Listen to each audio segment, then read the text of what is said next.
ravie de participer à l'UEN pour cette nouvelle édition 2023, à la fois en tant que députée européenne, normande d'abord, avocate et mariée à un chef d'entreprise et qui a à cœur effectivement de fédérer, de travailler avec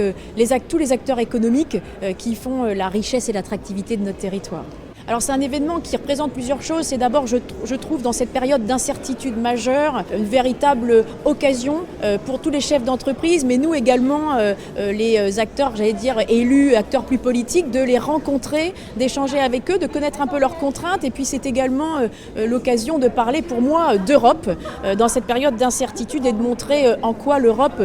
depuis les crises que nous traversons, le Brexit, le Covid, mais également la guerre en Ukraine et les conflits, notamment le conflit récent Hamas-Israël.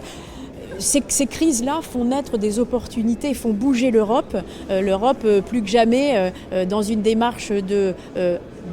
moins de dépendance vis-à-vis de la Russie en ce qui concerne le pétrole et les énergies fossiles, moins de dépendance vis-à-vis de la Chine également, et comment l'Europe se mue en une puissance économique importante et qui peut aider les entreprises notamment à s'étendre et à s'agrandir sur le territoire européen. Faire mieux autrement, c'est déjà montrer en quoi l'Europe, depuis le début du mandat de députée européenne, depuis 2019, a fait des pas de géant avec les crises justement, et c'est montrer en quoi il y a déjà des choses positives qui ont été réalisées. L'Europe s'affirme véritablement comme puissance économique, ça reste un nain géopolitique, c'est ce que Frédéric Ancel va présenter notamment à mes côtés, et donc il s'agit maintenant, à travers ces crises, de bâtir une puissance beaucoup plus politique, beaucoup plus géopolitique,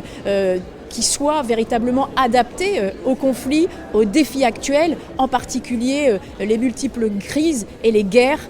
qui finalement sévissent un petit peu partout dans le monde. L'Europe doit être construite maintenant